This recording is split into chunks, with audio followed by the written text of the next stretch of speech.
मालपुर गांव में रामचंद्र नाम का एक व्यापारी रहता था।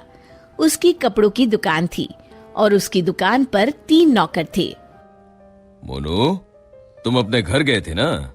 तुम्हारी बहन की शादी कैसी रही? बहुत अच्छे से हो गए मालिक। अगर आपने पैसों की मदद नहीं की होती तो पता नहीं क्या होता। ये तो सब ऊपर वाला करता है, मैं तो सिर्फ जरिया हूँ। रामचंद्र बहुत दयालु था और सबकी मदद किया करता था। मोनू भाई, सेठ जी कितने अच्छे हैं।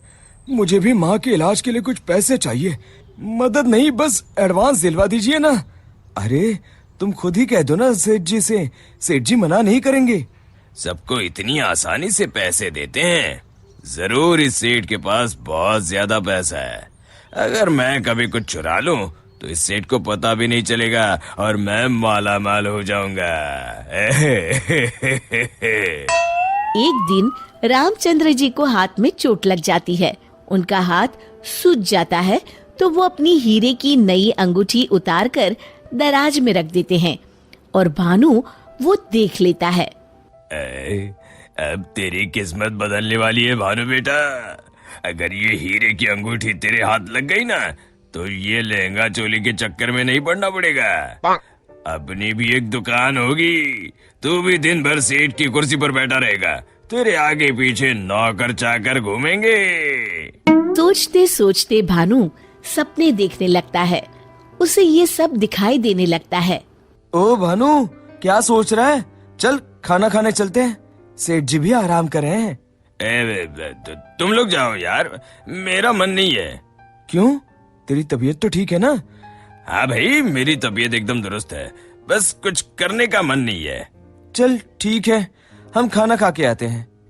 जैसे ही लोग बाहर जाते हैं, भानु मौका देखकर अंगूठी निकाल लेता है।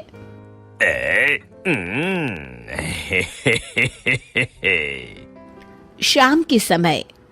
आज का हिसाब खत्म कर बच्चों, अब दुकान बंद करने का समय हो गया है। जब वे दराज खोलते हैं, अरे ये क्या, मेरी अंगूठी कहाँ गई? मोनू, भानु, भोला, तुम लोगों ने मेरी हीरे की अंगूठी कहीं देखी है क्या? कौन सी अंगूठी मालिक? क्या हुआ मालिक? अब कुछ नहीं, अब कल सुबह मिलते हैं। रामचंद्र रात भर सोचते रहते हैं। अगली सुबह।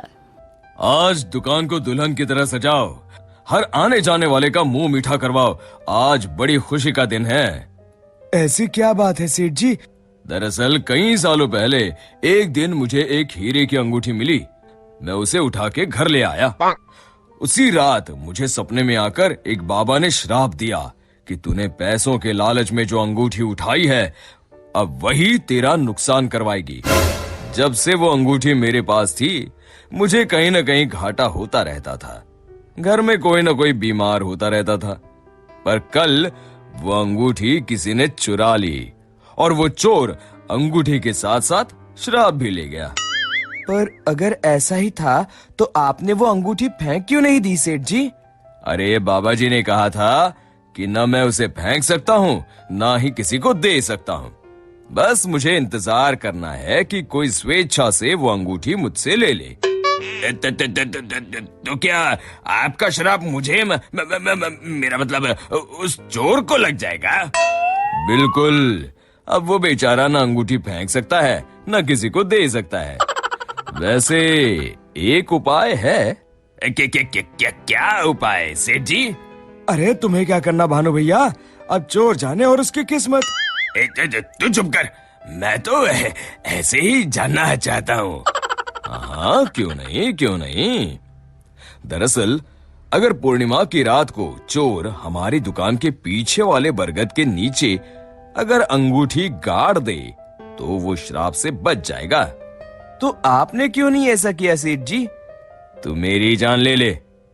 अरे भाई, मुझे ये उपाय अभी पता चला। कल पूर्णिमा है, कल मैं उस अंगूठी को गाड़ने वाला ही था। लो कर लो बात, अब तो चोर गया काम से। भानु पसीना पसीना हो जाता है।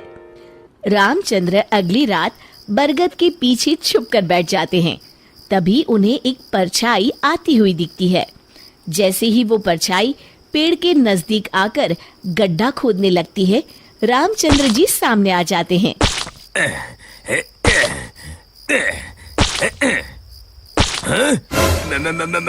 मर गए रे। मुझे माफ कर दीजिए सेठ जी। क्यों, क्या सोचने लगा भानु? माफ कीजिए, मैं हाथ जोड़ता हूँ, आपके पैर पकड़ता हूँ, मुझे माफ कर दीजिए। मुझे इस शराब से मुक्ति चाहिए। ये क्या अगड़म बगड़म बोल रहा है? शराब से मुक्ति चाहिए तो प्रायश्चित कर और कसम खा, आज के बाद कभी चोरी नहीं करूंगा। नहीं करूंगा मालिक। मुझे पुलिस को मत सौंपिएगा, चाहे नौकरी से निकाल दीजिए। मैं कल ही चुपचाप गांव छोड़ के चला जाऊंगा। मैं नया काम देख लूंगा और कभी चोरी नहीं करूंगा। वादा? वादा मालिक, वादा। अरे भाई, अगर तुम वफादारी की कसम खाओगे तो मैं तुम्हें काम छोड़कर कैसे जाने दे सकता हूँ? आप सच में महान है मालिक, आप सच में महान है। महान तो वो ऊपर वाला है। अब चलो काम पर लग जाओ। शिक्षा, अगर किसी को अपनी गलती का एहसास हो जाए तो उसे माफ कर देना चाहिए।